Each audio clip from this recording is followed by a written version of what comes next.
Hello everybody, this is Dead Warfare here. Anyway, welcome back to What If Deku Was Trained by the Doomslayer. I don't know what part it is, as I said in the last one. But moving on. Anyway, it's the end of the day. Zuku's like packing up, heads to the dorms, goes to his room, just like pretty much puts his stuff down. Which the only two weapons he has in there is his shotgun and pretty much his metal bat. That's it.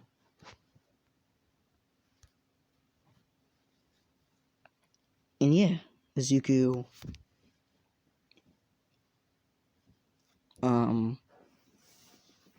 pretty much just starts like exercising again because, you know, trained by the Doomslayer, and if you weren't there for like, I don't know what part it was, part 2, the Doomslayer don't want no weakling hanging around on his ship.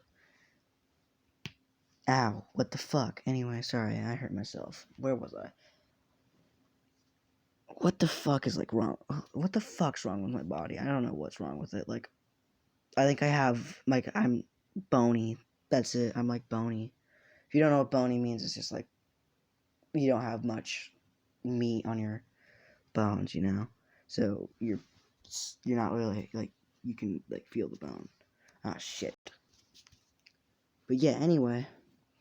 Where was I? Yeah, fuck. Azuku is in his room, just exercising again. And he hears a knock at his door. He goes and opens it. It's Mirko and Midnight, which, Azuku asks why they're there, and Midnight steps up first and says, "I'm here to thank you for saving me at the, entrance exam." Azuku's like, okay.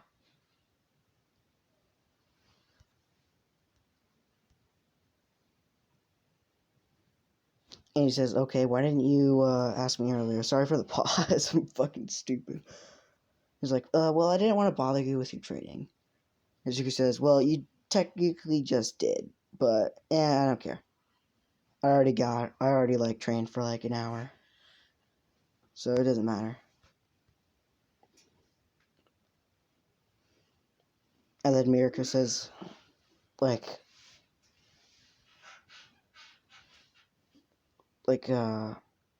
facing the other way, you know, like, has her head turned. He's like, "Thanks for help." It says it very softly, "Thanks for helping me." Azuku's like, "What was that?" And she says it softly again, but a bit more louder, "Thanks for helping me." And Azuku's like, "I can't hear you." And she looks directly at him and is like, "Thanks for helping me," yelling at him. He's like, okay, you could have just said that out loud, you know. You guys want to come in? Because they're like, sure. But he's like, sits down in his bed. He sits down, and he's like, and they said, "Nice room." And he's like, thank you. And then they see the, like, the gun rack. I'm gonna say there's like a gun rack somewhere in this room. I don't know where I should put it. Like above his bed, sure. Above his bed is a gun rack. And there's just on it, it's just his metal bat and his shotgun. I was like, what are those two for? He's like, "Well, my metal bat I take everywhere, and the shotgun is my favorite gun."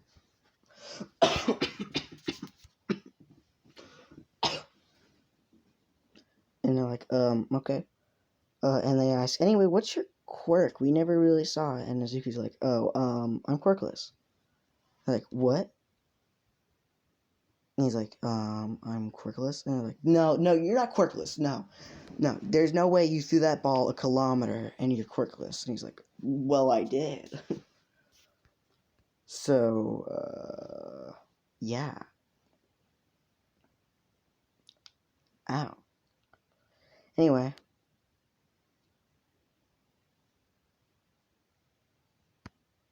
Where was I? He was like, no. You did not throw that ball, and you were quirkless." Did I already say he was quirkless? Did I already say that he was quirkless? I don't fucking know. Ah, shit. I should have watched the last video before I made this one. Damn it. Anyway, whatever. Izuku, is like, well, believe it or not, but I'm quirkless. That's it. Which Mirko and Midnight are getting a bit more suspicious because, like, they remember the name Izuku, but they don't know where, and they also remember, like, something about someone in their life very close to them who was quirkless. So they're kind of getting there, like, you know, who, like, they never see, like, they never, after one day, they just didn't see him, like, see them again. And, you know, after, like, cause, so they're getting real, you know, suspicious about this. Anyway, they just, like, hang out for a bit, kind of talk. About nothing really much happens. They just talk it along a bit more, you know. Because Azuki, maybe, like, trained by the Doom Slayer, but he's not mean. He's nice, you know. So anyway, moving on. Next day, in the dorms in the morning, Izuku wakes up pretty fucking early. He wakes up at 6. Nah. He wakes up at 5 just because, you know. And, like, he starts cooking. He cooks something. Which I'm going to say Mirko also woke up at 5, at 5:30. He cooked something because I'm going to say he knows how to cook because, you know, he's been on that ship ever since he was 4. He probably had to learn how to cook because I don't think the Doomslayer was going to be there to cook for him. You know, so he knows how to cook. He eats and, like, just starts exercising. And Mirko's like, God damn. She wakes up. She's like, God damn it. I wanted to exercise. Why do you always wake up before me? Why do you always get to the point before me? He's like, I've been waking up at 5 a.m. since I was 4. So, and been doing this since I was 4. So you better catch up, you know? You need to catch up. Come on. He's like, you can do, I can do this outside. You can do it inside if you want. If you want to eat something, I can cook you up something, you know? And it's like, Miko's like, no, thank you. And he's like, please, I insist. And Miko's just like, fine. Which he cooks her up something, and he can cook well. He can cook, like, pretty good. Did I already say he can cook good? Because I remember saying I remember saying this stuff, or maybe I just don't. Maybe I just, like, maybe it's just like an idea, and I think I said this. But where he works as, like, a restaurant, like a 5-star restaurant, and he makes good money off of that. So yeah. Anyway, moving on. Where was I? So anyway, Mirko's like, this is really good. Didn't you make some for yourself? And Izuku says, I already ate. Anyway, I'm gonna head outside and exercise. Once you're done, you can do it in here. Which then yada yada yada. Rest of the day just passes by because I won't believe the USJ was the next fucking day. Anyway, a couple days pass. USJ, let's go. Anyway, Aizawa comes in and says about the USJ trip and how they're going to be going there.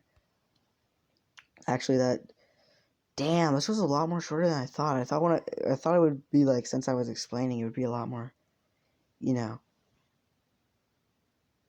better. But I guess because, like, with the dream one, I took, like, longer to discuss, like, the heroes versus villains, and this one it took me like 2 minutes. But I guess it's pretty easy to do when it's a Doomslayer. All you have to think about is guts, like, breaking shit and gore. So, which is my specialties. But, you know, we don't. You guys don't really care. I may be capable of getting somewhat into this, but yeah. Izuku still has his bat. Let's say by just like whole on coincidence, he brought his shotgun too, just for, you know, plot. I'm gonna need this for plot, you know. Also, I don't know if I said this. He has Vega. Is that how you say it? Vega? with him as well, but Vega doesn't really talk around people. He doesn't want people knowing about Vega, you know. So yeah. Anyway, he says change into PU outfit or your hero outfit and let's go. Izuku still just gets on the bus because he doesn't need change, you know. Yada yada yada. Everyone gets on the bus. Everyone's going around like talking about their quirks. Suyu like brings up Izuku and how his quirk must be very powerful to be capable of throwing a kilometer. Izuku says, "Oh, I'm quirkless," and everyone's like, "What?" Same exact scene as the scene in the room, except for Mirko and Midnight. They expected this. You know, they expected this. Like they knew this already. Sorry, I was thinking of something which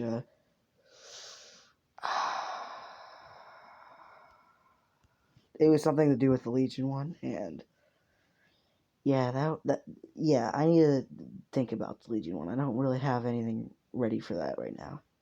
But anyway, moving on. You don't really care, unless you wanted to see like the Legion one, but you know the next part for Legion. But you know, anyway, Izuku, um, says that everyone's like, no way, no, no, no, no. Zuko's like, I swear to you, I'm quirkless, and by the end of it, everyone believes it. Bakugo does not. He's pissed. He's pissed. He's like, you're not quirkless. Zuko, he says he is. And by the end of it, just like he believes him because there's no like he didn't show any signs of a quirk when he threw that thing. So he's like, everyone just started believing him, and Zuko and not Zuko, Bakugo was pissed out of his mind because he got beaten by a quirkless person. You know. uh Todoroki doesn't really take Todoroki I want to say doesn't care, but probably doesn't take this very kindly. He like takes him somewhat as a rival because if a quirkless person can beat Bakugo, you know, if a quirkless person would beat him, then there's no way he would ever become the number one hero, you know. So Todoroki does not care, but also cares at the same time, you know. I don't fucking know what to tell you. All right. Anyway, they arrive there, yada yada yada. They go inside. 13 comes out, says everything about dangers of quirks. I just popped my thumb. I don't know where the fuck that happened, but anyway. Kirishima says, well, there's even fake villains here, and Aizawa looks at him and it's like, those are not fake villains. And Izuku's like, yes, finally, some excitement. But he just pulls out his bat and just fucking runs down. And that's where I'm gonna leave it off. Alright guys, bye.